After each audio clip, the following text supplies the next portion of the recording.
Welcome to Better Health Guy Blogcasts, empowering your better health. And now, here's Scott, your Better Health Guy.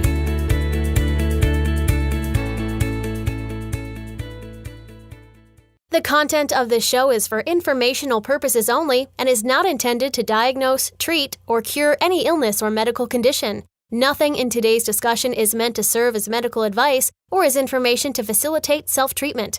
As always, please discuss any potential health-related decisions with your own personal medical authority. Hello, everyone, and welcome to episode number 98 of the Better Health Guy blogcast series. Today's guest is Kris Newby, and the topic of the show is Bitten. Kris Newby is an award-winning science writer at Stanford University and the senior producer of the Lyme disease documentary Under Our Skin, which premiered at the Tribeca Film Festival and was a 2010 Oscar semifinalist. She has 2 degrees in engineering, a bachelor's degree from the University of Utah, and a master's degree from Stanford University. Previously, she was a technology writer for Apple and other Silicon Valley companies. She lives in Palo Alto, California, and now my interview with Kris Newby. I've had the honor of getting to know Kris Newby over the past several years through our local Lyme disease community, as well as from her work on Under Our Skin. Today, we're going to talk about her new book, Bitten, The Secret History of Lyme Disease and Biological Weapons, which is a real page-turner. Thanks for being here today, Kris. It is an honor to have you. Thanks for the invitation.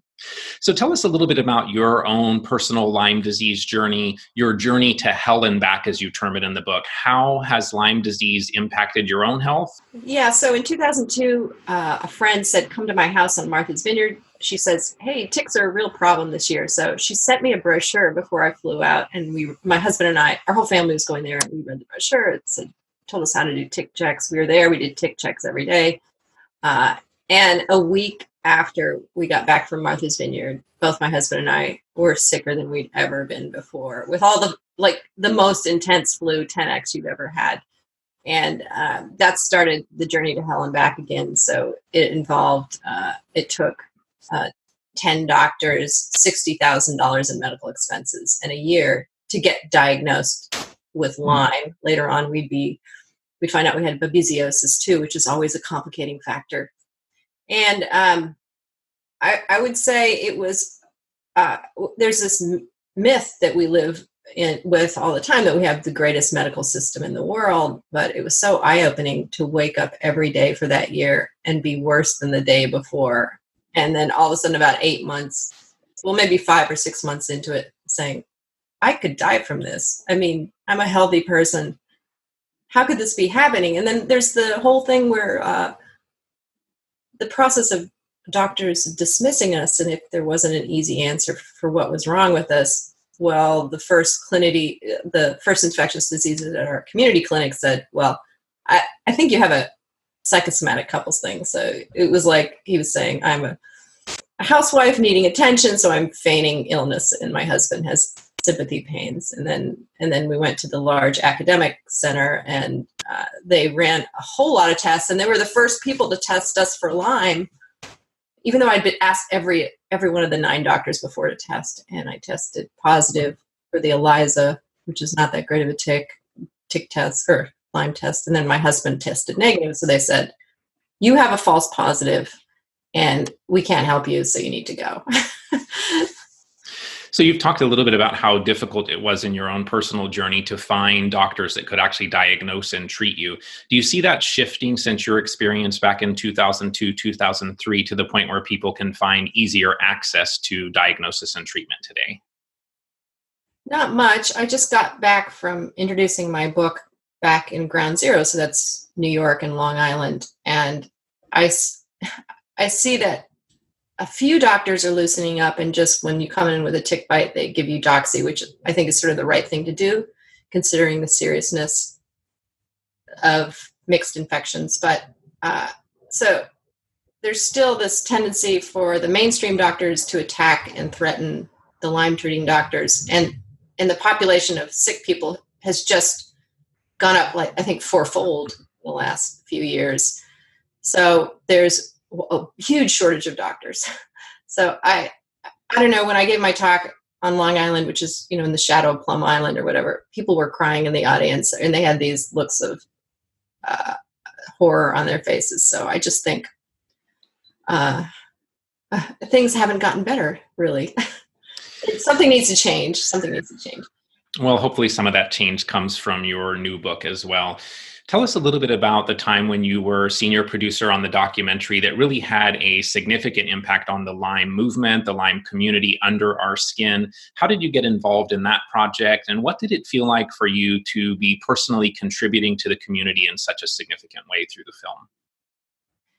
Well, I went to a grand rounds at Stanford with this famous Lyme pediatrician, and he just shocked me, like how he wrote off everyone with Lyme disease as being, the mothers having Munchausen's by proxy, the kids having psychological. I just found it shocking. And whereas before I had thought that I just happened to get a bunch of bad doctors, and that's why it took 8 months, 10 months to test me for Lyme disease, even though our symptoms were classic.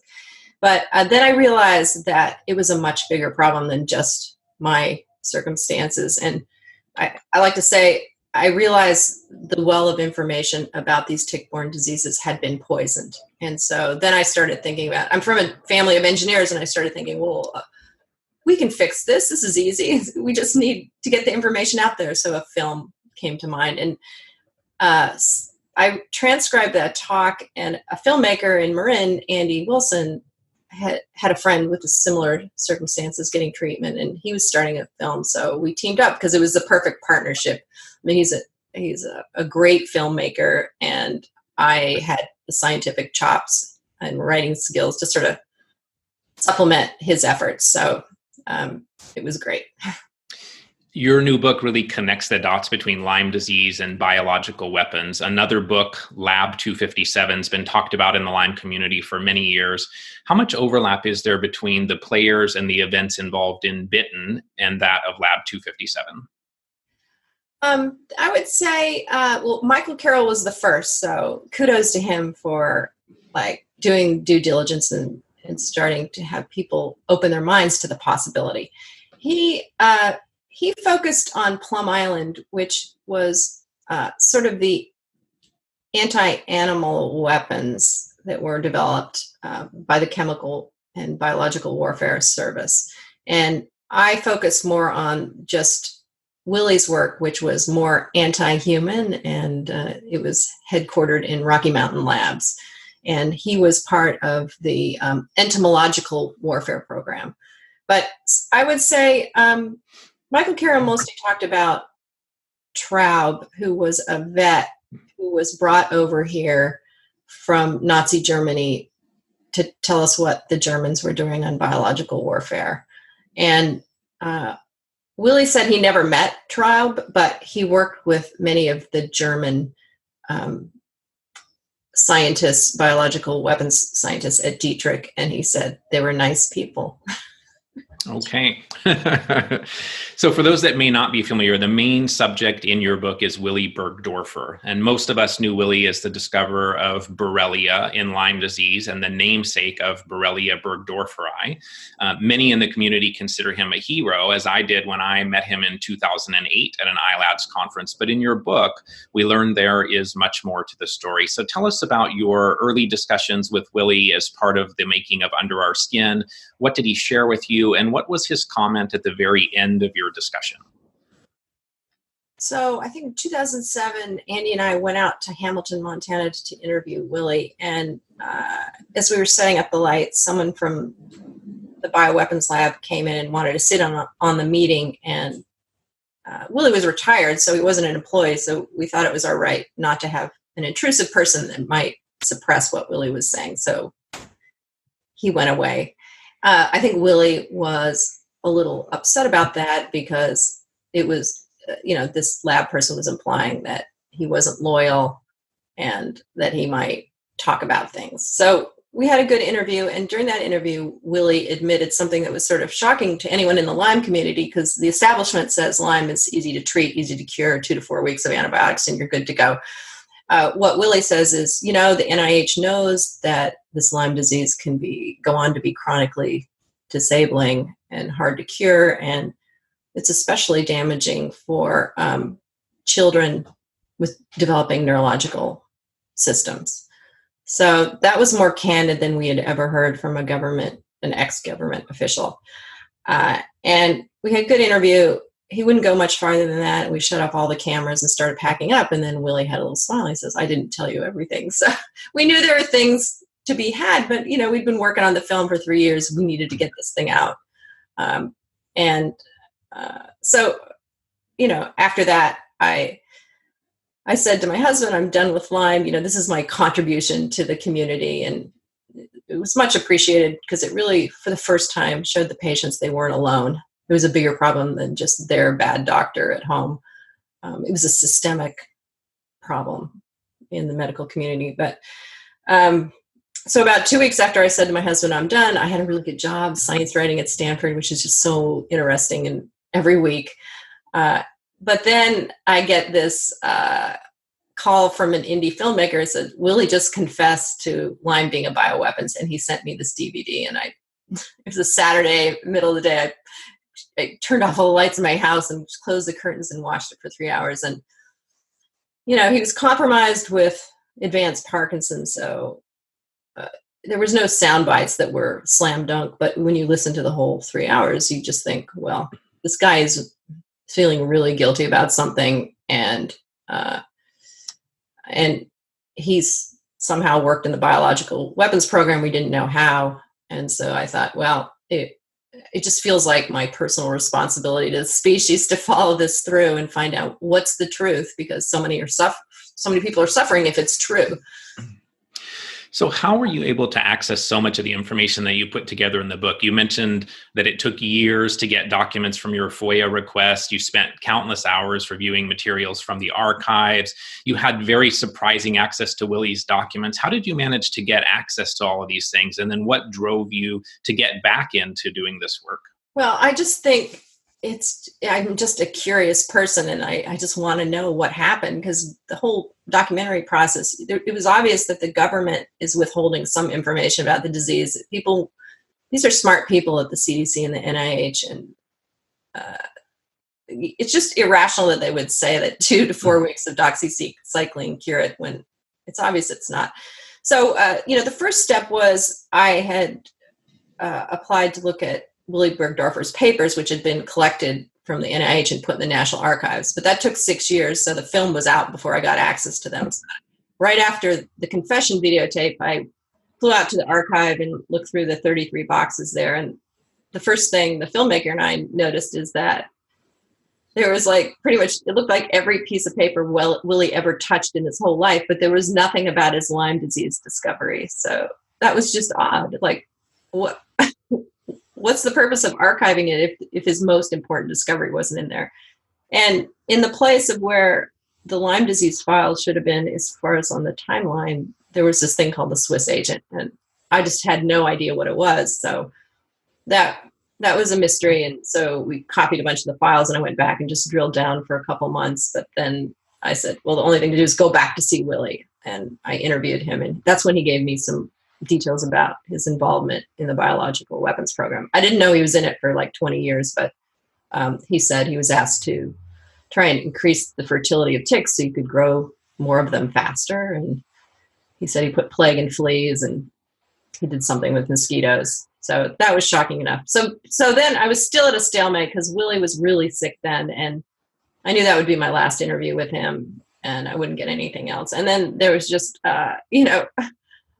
a gift from God. This guy named Ron Lindorf, he's an adjunct professor at BYU. One day he got a call from Willy out of the blue and said, "I have some files in my garage on my research, and I would like you to put them in the BYU archive so everyone can see them."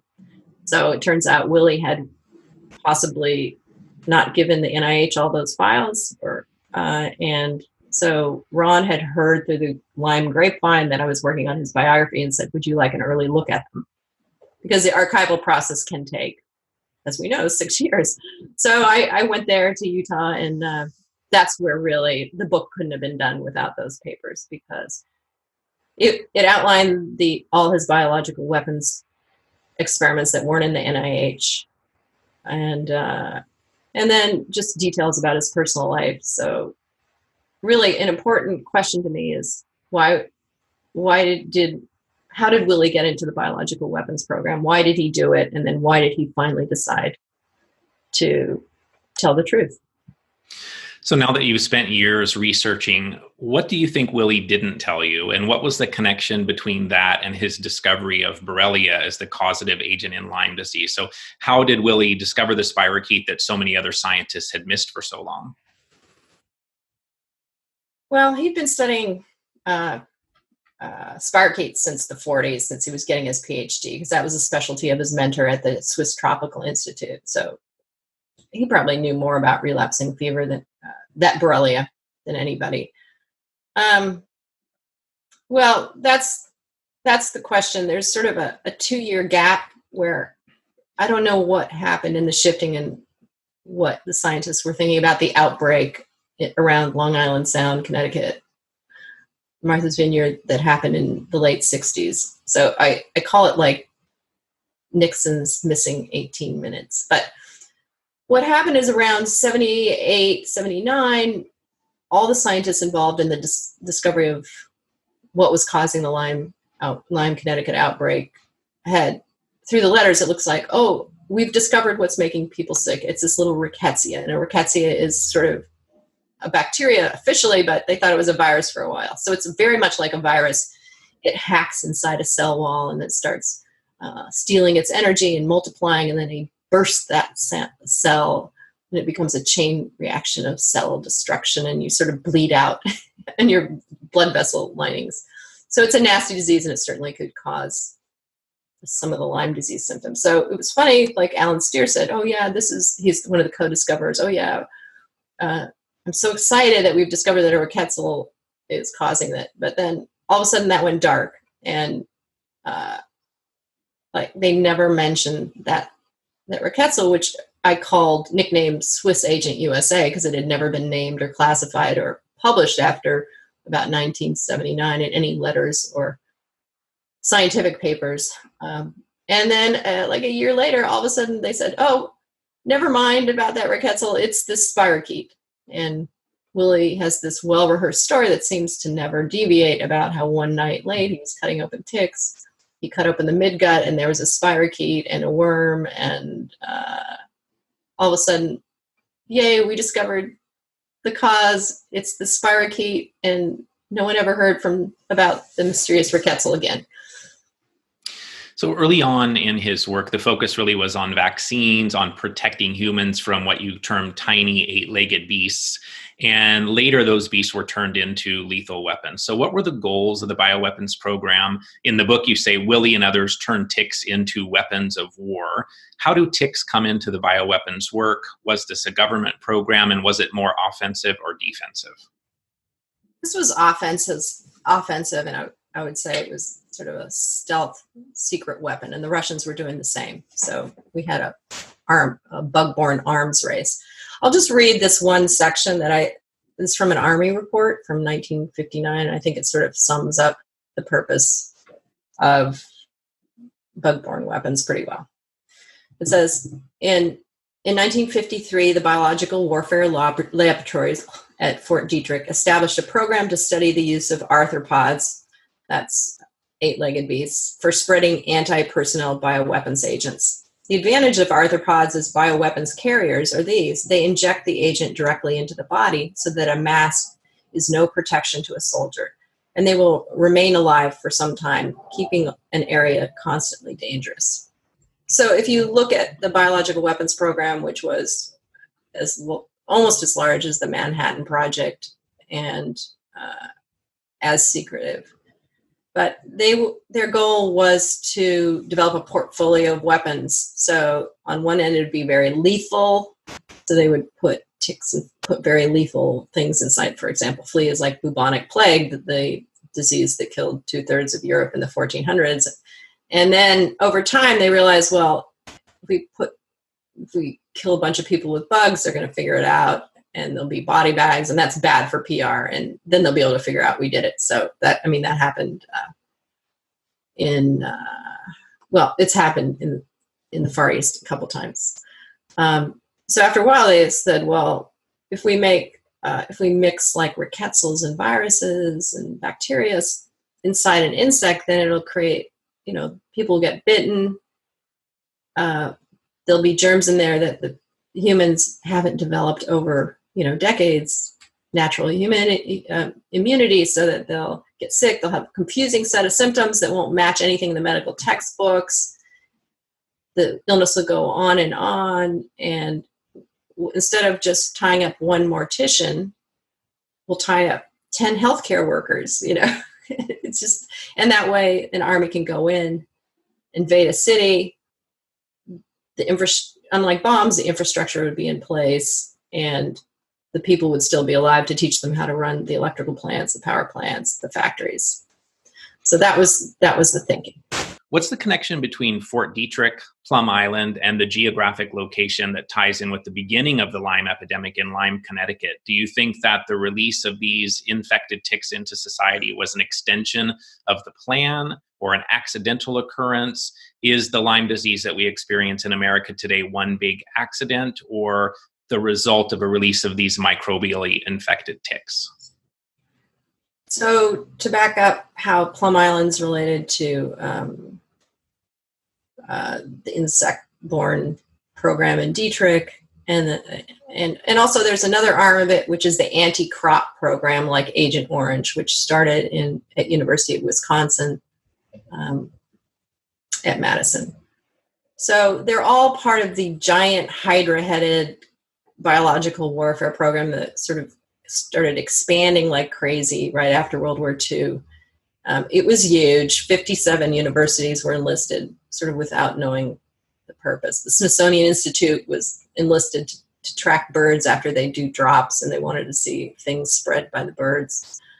It was huge. And so Plum Island was part of the anti-animal bioweapons program. So, for example, in my book, I revealed that we dropped ticks on Cuba because we wanted to harm their biggest cash crop, which is sugar. We wanted the people to revolt against Fidel Castro. And that was sort of run out of a tiny CIA special operations divisions, technical services division within Detrick.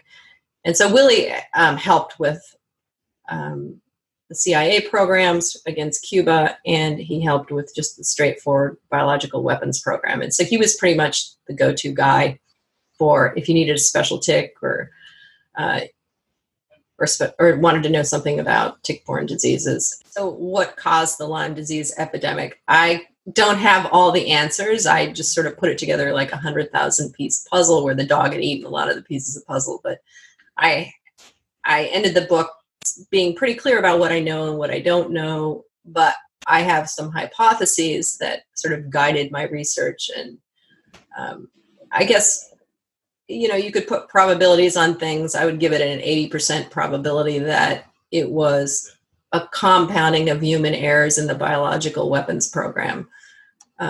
Whereas mostly the Army was pretty safe and careful. There were different standards for open air testing of dangerous live organisms. So they did like vulnerability studies, spraying live microbes from boats, from trucks running through the Pennsylvania tunnels, dropping light bulbs with live bacteria in this New York subway system. So, I mean, my guess on what happened around Lyme, Connecticut is, we released these dangerous man-biting, aggressive Lone Star ticks on the Atlantic Bird Flyway in Virginia, and I think all of a sudden we had this really aggressive group of ticks moving north to Long Island. Some of them were radioactive, so who knows if that induced mutations, and maybe that's what's creating this sort of meat allergy thing.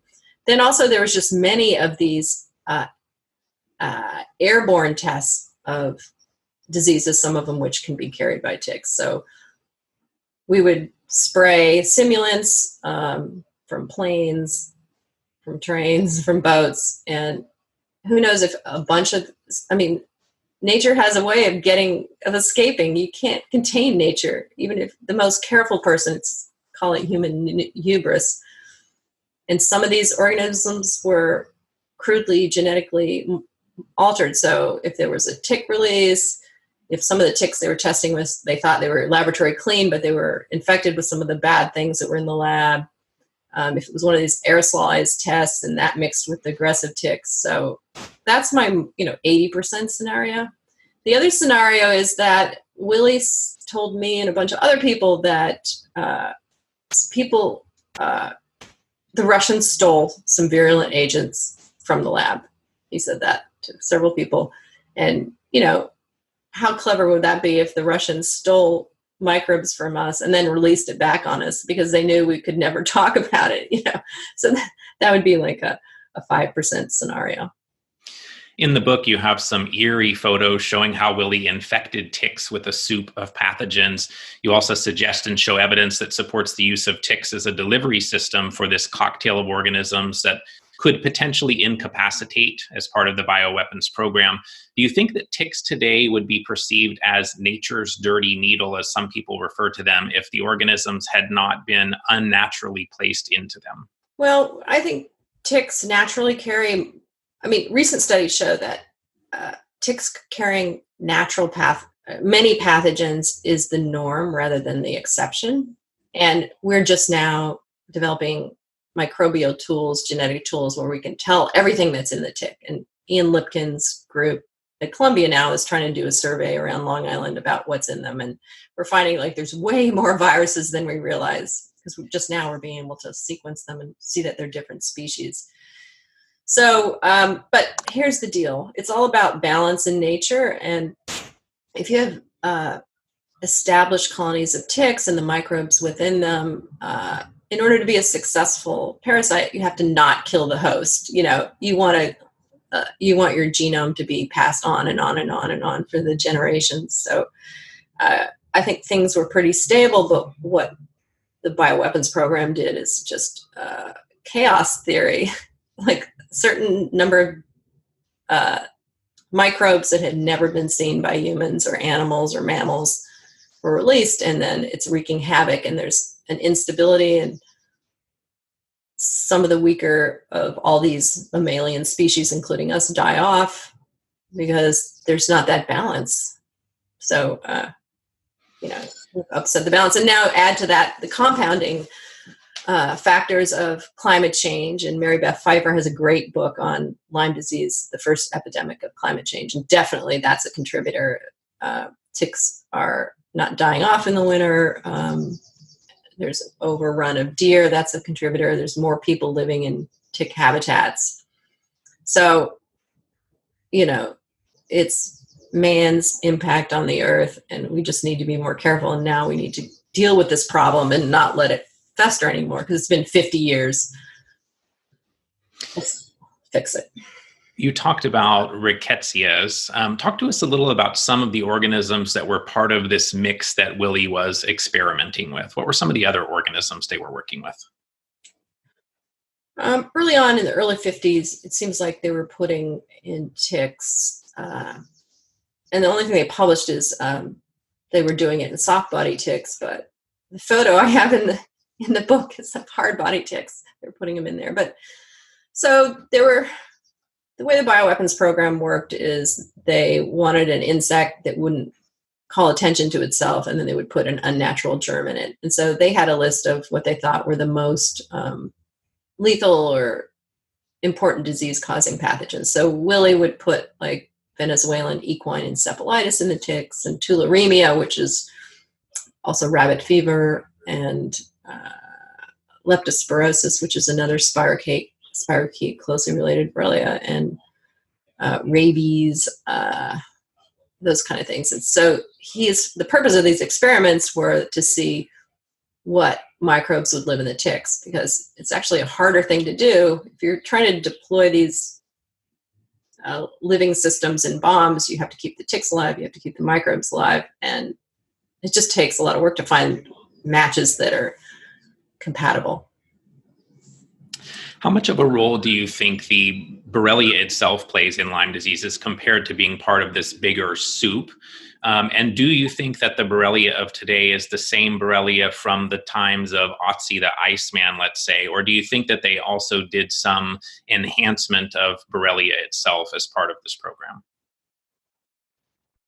I know Willy was always sending different Borrelias to Fort Detrick, and I'm not sure what they were doing on the other side, because Willy really wasn't into the genetic manipulation that was done in other places.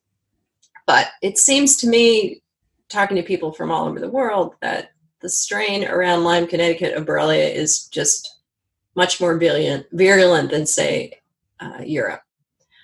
So, I mean, my gut says it may have been genetically juiced. If you look at it, Borrelia is one of the most genetically complicated bacterium that we know of. For example, syphilis, which is a spirochete, just like Borrelia. But we know how damaging syphilis is. It gets into your brain. It causes madness and craziness and violence. And Borrelia looks just like it on the outside. But if you look at syphilis, it has 22 genes. If you look at Borrelia, it has 132 genes. Plus, it has these rings of genes called plasmids, which allow it to swap genetic material with other spirochetes, sex in the traditional mode, and mutate very quickly. So it seems like it could be juiced, but I'm not a geneticist. And, one thing I wanted the book to do is to tweak the curiosity of scientists to say, wow, if you look at this whole big picture of the outbreak and how complicated the Borrelia is, and the fact that around Long Island, the first case of babesiosis, a cattle parasite, went into man and started causing disease. And then there's this Lyme arthritis, and it's all within like a very small area. And it's like, hey, scientists, wouldn't this be an interesting thing to base your thesis on? So that's what I hope it does, is I'm reframing the Lyme problem. It's just not just Lyme. You have to look at the co-infections. Absolutely. Talk to us a little more about the smoking gun, or Rickettsia helvetica, I believe is the more current name for it. In the book, you talked about 124 ticks that Willy had dissected, showing 98% of them had Rickettsia, only 60% of them had a spirochete. What role do you think Willy thought Rickettsias might have played in Lyme disease, and what role do you think they currently play in the modern Lyme disease epidemic? Through the garage files that Ron Lindorf found, I found the early drafts of his Science magazine Discovery article. And in that article, in an early draft, I don't know how far, it was a very first draft or a second one or whatever, he says, based on the response of all the organisms I found in the Lyme patients, the Lyme ticks, I think the culprit could be this Borrelia spirochete or this new rickettsial I found, or both of them. And more work needs to be done. But then that rickettsial fell off the radar.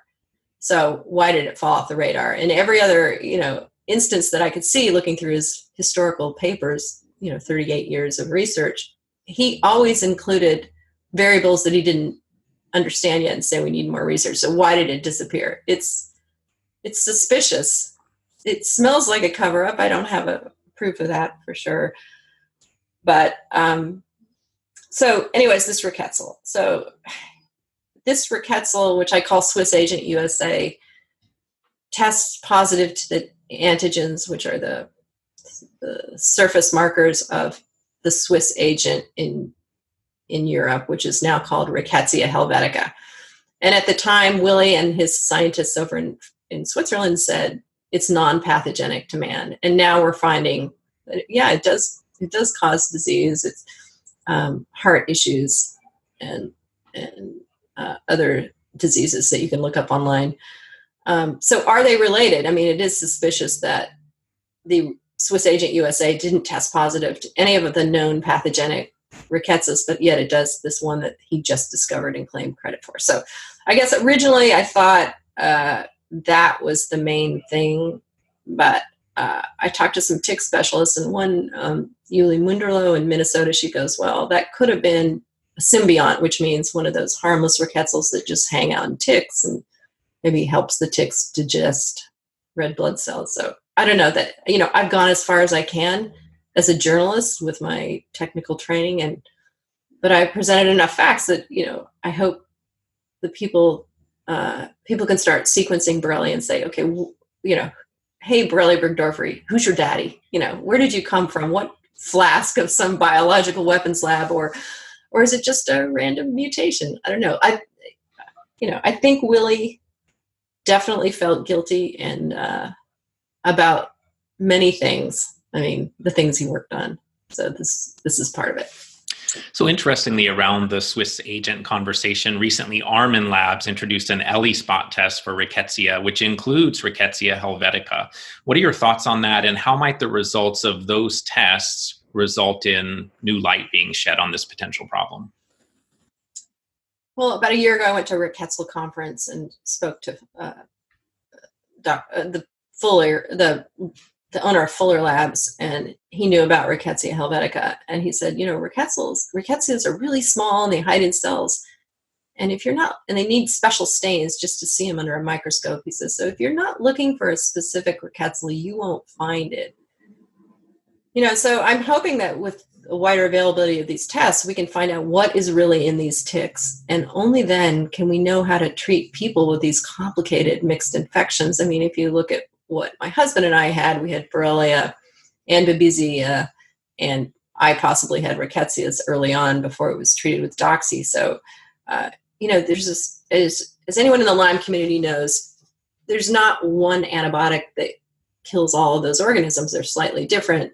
And there's a certain order you need to apply those antibiotics to, first of all, not overwhelm a person's cleansing system with dead bugs, overwhelming the liver and the kidney and getting rid of the toxic little bodies of these bugs. So you have to start out slowly, and then you have to maybe eliminate the Lyme first and the Babesia. But anyways, they're still working on those protocols. So we need to know what's in the ticks so we know how to treat the humans. What is the Anthrax Hotel and the 8 Ball, which also happens to be where the Lyme documentary Under the 8 Ball got its name?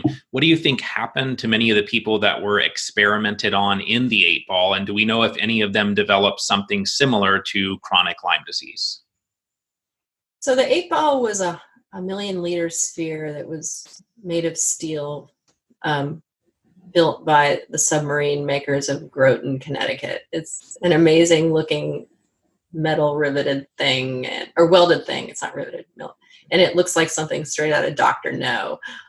Very steampunk. But that was used to test aerosolized biological weapons on animals and humans. It had these portholes around the diameter, and volunteers were mostly Seventh-day Adventists, conscientious objectors who didn't want to go to Vietnam, agreed to be human guinea pigs to test the vaccines and the aerosolized germs. And there's doctors that would track the diseases and make sure they're okay. So for that aerosolized program, no one died. There was a great deal of pride with the Seventh-day Adventists who volunteered for that. And they have still, they had support groups, and, they thought it was a worthwhile thing to do. I've heard rumors of a few people having chronic illnesses, but it hasn't been a big thing. Unlike the biological warfare program that was done from ships, which is called SHAD, a lot of those sailors on the ships were exposed to things like Agent Orange and the bacteria that were sprayed, the simulants that supposedly didn't cause problems, but they, especially for the people delivering them, it was intense doses, and they've had chronic things. And those people are more bitter, and there's someone sued the CIA, a class action suit, and there's reparations going on there. But back to the Anthrax Hotel. So both the Sphere and the Anthrax Hotel were on Fort Detrick, which was the headquarters of our biological weapons program. And the Anthrax Hotel was where they had large vats brewing anthrax, like you would brew beer, a microbrewery. And then they would they would freeze dry the bacteria, and they would mill it, and they would do experiments because, there's just the right particle size to be picked up by the wind and not kill the bacteria. And you got to feed the bacteria something. There has to be a growth medium, so you'd coat it with yeast and sugar. It's like baking. And so anthrax is just it's hard to get rid of once you spray it around someplace. And that's how in the beginning of the book I say it's like American Chernobyl. It's a little bit like radioactivity. It's just always in the soil. It's there. So in this building, this building was contaminated forever, the Anthrax Hotel. And at the end of the bioweapons program, they boarded it up, but they realized it's a liability. And so then they demolitioned it. And there is a rumor that one of the guys in the demolition died of anthrax inhalation. I haven't confirmed that personally, but it's anecdote around Dietrich, because it's just hard to get rid of. For some time, my opinion has been that viruses play a bigger role in Lyme disease than most people consider. We know the common Epstein-Barr, HHV6, herpes zoster, and a host of others. But now we have this additional conversation around potentially acquiring viruses through insect vectors, as well as potentially resulting from some of Willy's work. So how large of a factor do you think viruses are in terms of Willy's work and what people experience today when they have something like chronic Lyme disease? I agree. Viruses are really important. And only now do we have tools to know really, what's in the ticks as far as viruses go. Willy did not work with viruses much, but you have to realize he ran the tick zoo of the biological weapons program. He's always sending ticks to people. And though he thought the ticks were clean, he would say many times, there's no such thing as a clean tick. So could there have been viruses in them? And then could they have been introduced into the biological weapons program where they thought that it was only a bacteria in there? Could be. And then also you have the fact that when you get a tick-borne disease, your immune system is compromised, and some are opportunistic and they flare up. So it's all about looking at the total body and having an intelligent approach in knocking off both viruses and the bacteria. And as you know, with your work, which is all about looking at the whole human and making sure you're living clean, exercising, eating the right things, supplementing where the germs are depleting your body and all that. So let's talk a little about that immune compromise that you just mentioned. In the book, there's the idea that viruses may have been used so that testing for the Lyme organisms were more likely to be false negatives. Do you think that the viruses that come from the ticks potentially suppress the immune system, which then results in us having more difficulty in finding an immune response to Borrelia, for example? Willy told me directly that he was working with Colorado tick fever virus, and he seemed to be sort of feel guilty about that work. Colorado tick fever virus, which is mostly in the Rocky Mountains, is also nicknamed American hemorrhagic fever. And anyways, he said they would combine it with other bacteria. And I don't know if that's genetically or just in a tick. He wasn't clear about that. But he says the virus would lower the antibody production. So those are the cells of your immune system that fight off infections, and it would allow the bacteria to take hold, create a chronic disabling disease. That's my part I'm adding. So definitely they were combining these things to make a confusing set of symptoms. And he said it makes it hard to test for. And then you have all these doctors who, I would call it's like a failure of imagination. All these doctors go to medical school and they aren't thinking about the bioweapons angle and how that can distort symptom lists and testing strategies. So in a way, it's like this book, I hope it'll make them think about these crazy patients that show up with mixed infections. It's like, well, maybe this isn't a natural disease, In Willy's research around the goat herds becoming ill, he found rickettsia, an unidentified protozoa similar to Babesia, which turned out to be trypanosoma and a parasitic deerworm. So let's talk a little about the parasites. Nematodes or parasitic worms have also been seen in ticks. Was there experimentation with parasites being conducted as well? And what role might parasites play in Lyme disease as a result of nematodes that are being found in ticks? So from Willy's research papers, he was working on endoparasitic infections. So studying, like putting parasites or microbes inside worms. And on this report, there's no information on the purpose of this. But I know from another bioweapons expert who's in the book that the Russians at least were working on these bacterial weapons that I would call them like Russian nesting doll strategies. So you get a bacteria and you put a toxin in it like botulism. And so then you would spray that on a population and they would take antibiotics and it would dissolve the bacteria, but release the toxin in it. So it's just so evil. It's unimaginable. So, maybe Willy was doing defensive work when they got leaked documents from the Russians, or maybe it was part of our offensive program. But it is suspicious that when Willy went in 1978 to study what was killing the goat herds, which they thought was a rickettsial maybe, or they thought it was Q fever actually, which is another bioweapon. And he noted in those ticks that, like you said, there was a worm, a rickettsial, and that's the same thing that was in Long Island. So it raised the question, why is it the same, triad of strange organisms in both places? And this rickettsial is new and it doesn't test positive to our known rickettsials. So it's, as Willy would say, question. We know that fleas were also part of the experimentation. We know that fleas, ticks can be sources of exposure to Bartonella. We know that Bartonella and Babesia both are significant co-infections in Lyme disease. Do you think that there was any work being done in this bioweapons program around Bartonella or Babesia, or do you think that those just are coincidental and unrelated? In Willy's files, which is where I mostly look, there was he did research that the Babesia-like parrot protozoan. He had a lot of slides on those, so he was looking into those. I got a list from Riley House-Wright on from the 70s on everything that they weaponized, all the pathogens. And I would say Bartonella and Babesia weren't on that, list of maybe 40 things under consideration.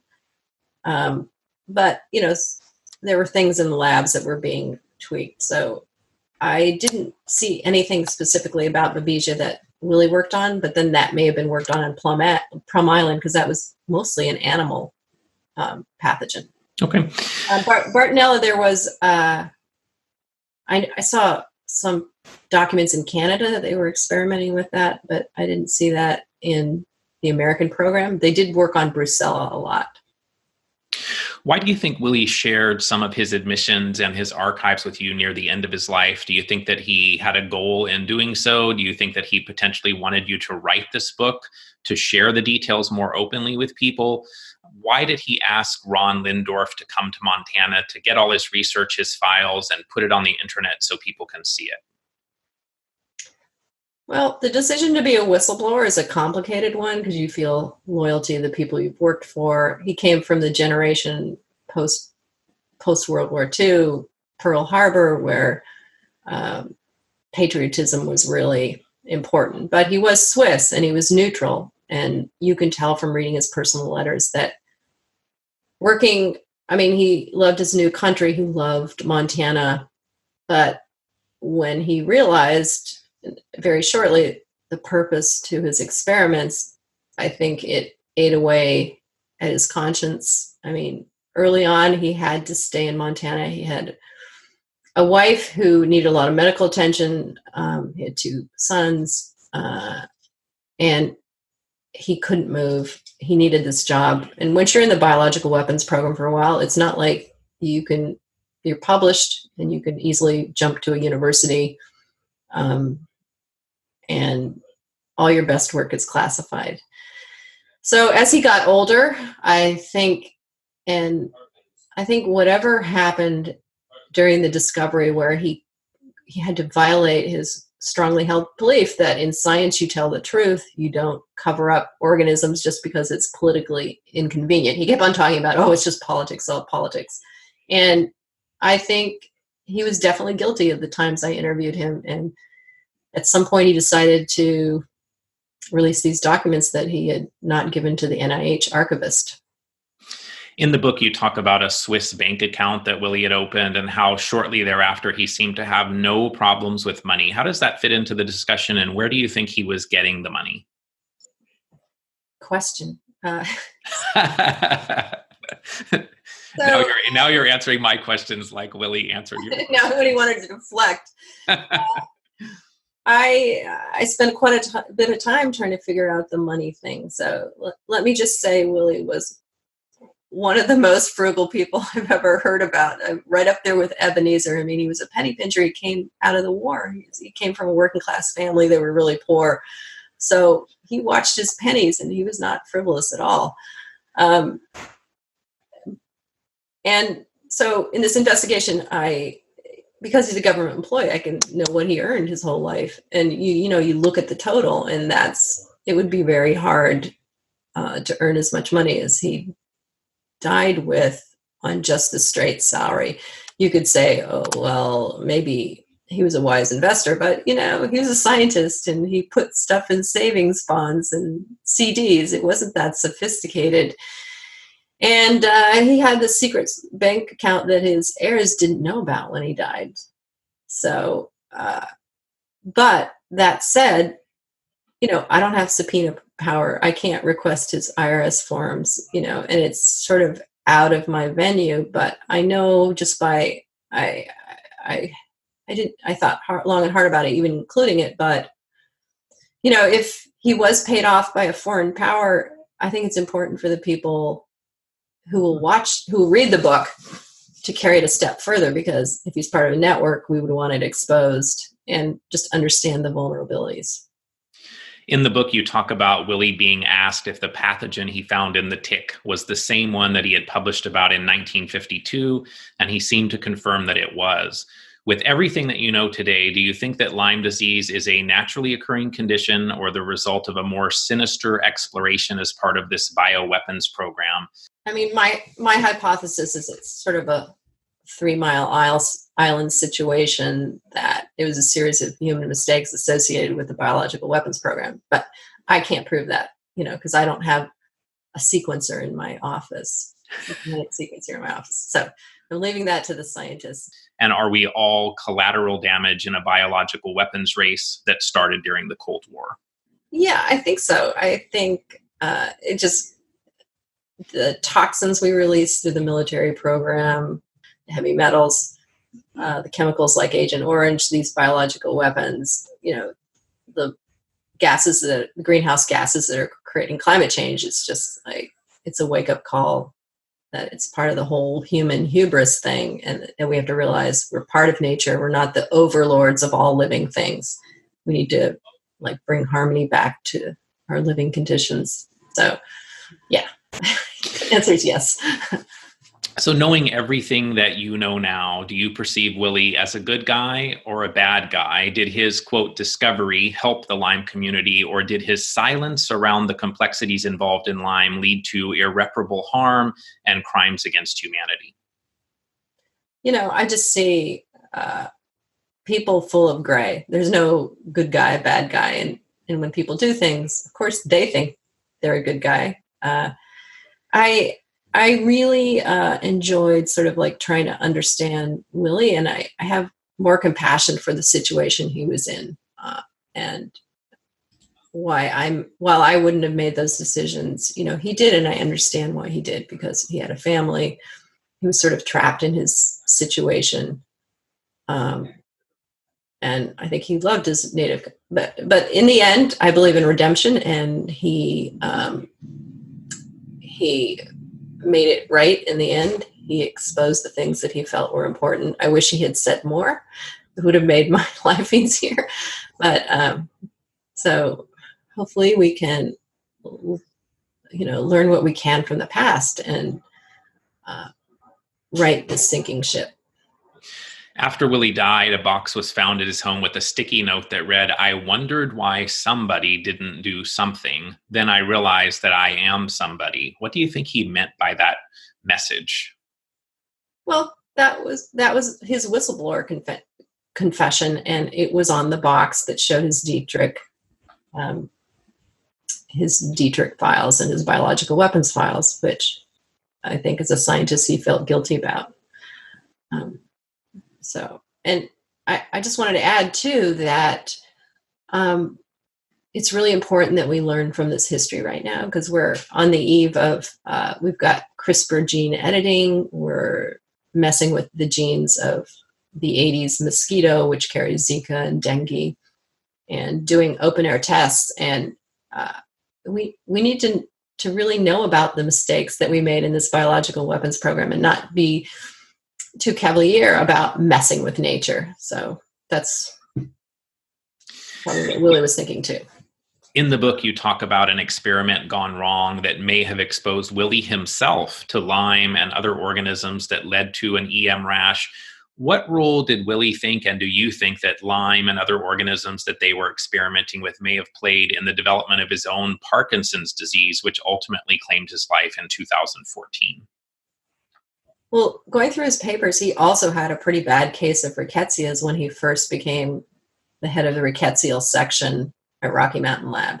And then the other thing, which isn't well publicized by the NIH, and you have to wonder about that, is that right after the discovery, I think it was 82 or 83, he was in a frenzy of experiments trying to confirm the science that Lyme causes these diseases in animals. And when you're a microbiologist like that, you pretty much have to work 7 days a week, because on the weekends the lab techs aren't there. So he would go in to clean the rabbit cages, and during that time, some of the infected rabbits, he says, he's cleaning out the trays underneath, the urine splashed in his eyes, and he believes that's when he got Lyme disease. And he has a picture and, of course, extensive scientific sketches and notes of his EM rashes. He had about 5 under his armpit, and they look pretty much like classic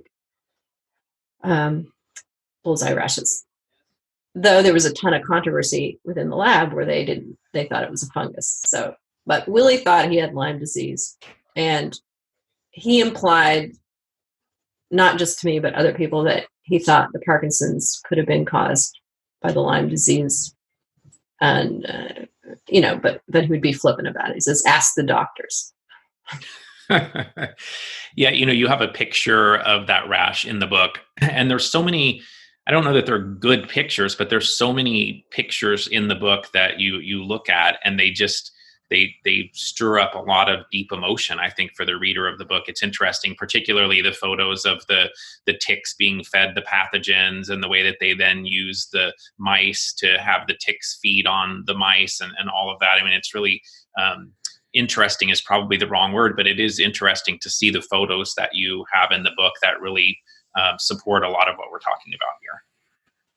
Yeah, it's a story. Well, with pictures, it's just easier to believe. If I say, Absolutely. Of course, feeding ticks, you wouldn't believe it. To see it, it's like, oh yeah, there's no legitimate reason or natural reason to do that. There's something just, you can't deny it's the bioweapons program when you see something like that. In the book, you say the main issue is that we're viewing this public health crisis too narrowly through lime-colored glasses. Do you feel that a better understanding as to which organisms may have been used as part of this program can lead us to different treatment strategies? Is there too much focus on Borrelia in the Lyme disease treatment model? And how much of a role do you think other organisms play in what we think of as chronic Lyme disease? Definitely, we've hyper-focused on Lyme disease. I go back to the very original discovery, and there was an interesting thing. There was quite a bit of competition amongst the scientists on who would get the credit to solving this mysterious Lyme arthritis. A lot of egos involved. And so, if you were to not even believe the biological weapons angle, you could say, well, they just wanted to oversimplify the problem, and the solution for the general public to reduce the hysteria, because it was like page 1 of the New York Times. Everybody was freaked out, so they could say, oh, this is what we'll do. We'll just say it was Lyme disease. And there's no doubt Lyme disease causes disease, I have to say. But if there's these other diseases, and maybe one of them had bioweapons origins, maybe we can quickly treat people with doxycycline, which will get rid of the rickettsia, and then we'll fast track a vaccine for the Lyme disease, and then we can knock that off too, and then no one will be the wiser to the biological weapons complication, that the messiness that came along. So I would say that is a likely scenario. How do you think your book will be perceived by the Lyme community? I definitely found it amazingly detailed, a very interesting story. When we consider the suffering that resulted from Willy's work could have been completely avoidable, that certainly brings up a number of emotions for those of us that have had our lives really changed by this experimentation. So what's the good that you hope comes from the book, and how do you see your book really changing the direction of the Lyme disease epidemic and hopefully how Lyme disease is treated? I think the thing that was frustrating after the film is that 10 years after the film, the discussion on what Lyme disease is and how to cure these people and better tests and treatments are just frozen in time. The discussion is still polarized. One side won't talk to the other, a little bit like our political party system. So I just want to enlarge the frame of the problem and get young, fresh scientists who aren't entrenched in the politics to look at the problem anew, think of out-of-the-box experiments.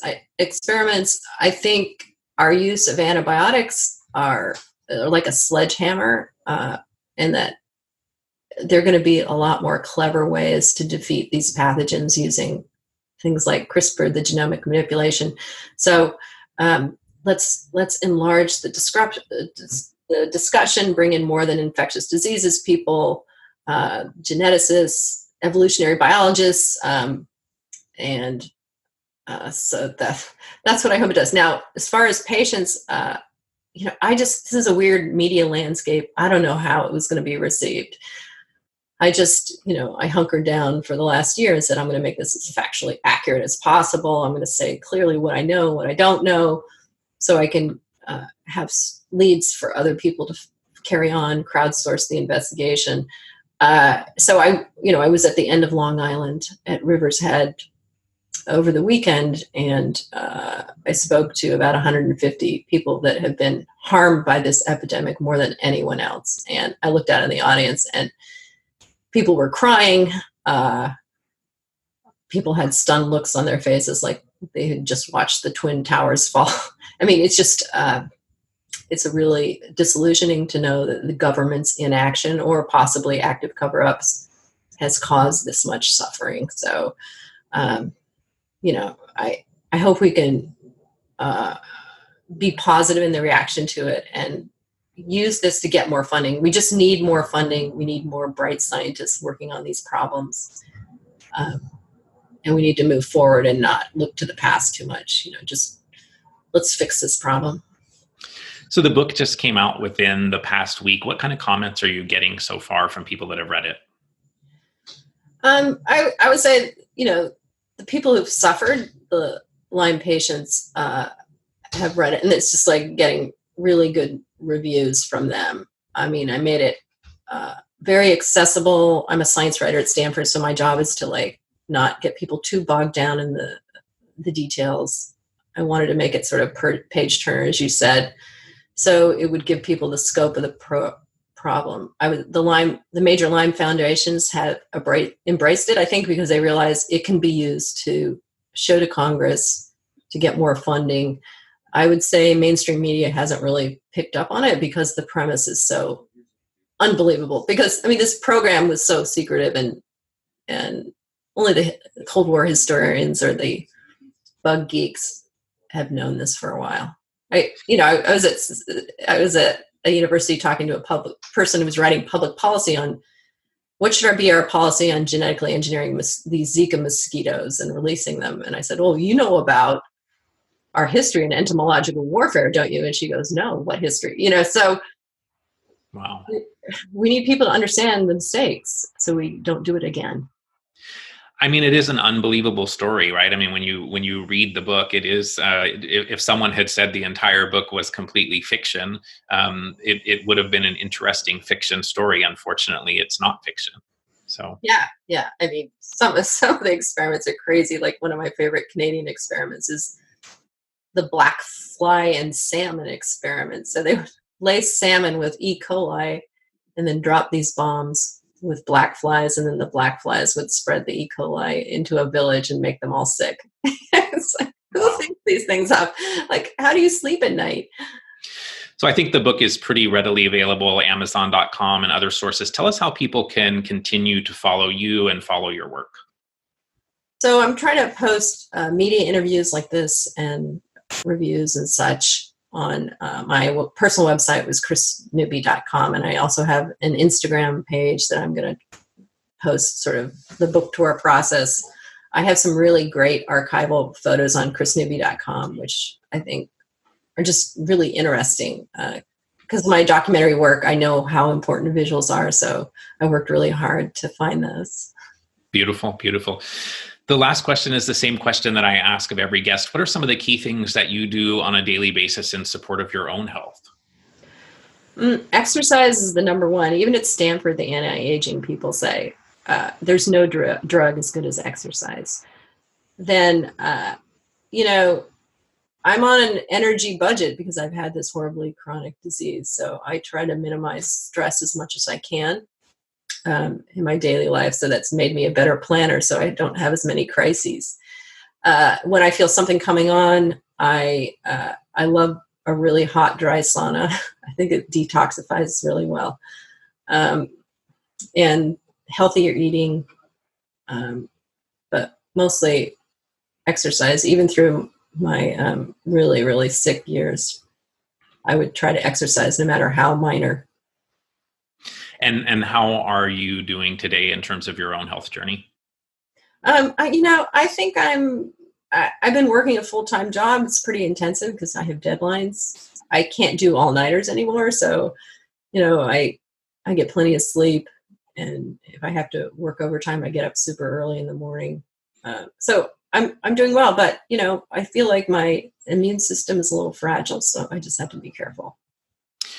You are amazing. The impact that you've had on Lyme disease community, the whole history of Lyme disease through your work on Under Our Skin, and now bringing out a lot of this information that hopefully will be something that people will embrace and really do some additional research and make different decisions and really continue to be part of the shift in a positive direction. So I want to just thank you for spending time here today talking about the book and talking about all the things that you learned. And thank you for everything that you've done for the Lyme community. I want to honor you for all of your efforts. Well, I thank you too for the same reasons. I mean, you're my go-to person for ideas on health. And I think you're really sort of breaking some new ground. I appreciate the wisdom and the knowledge you're gaining and disseminating.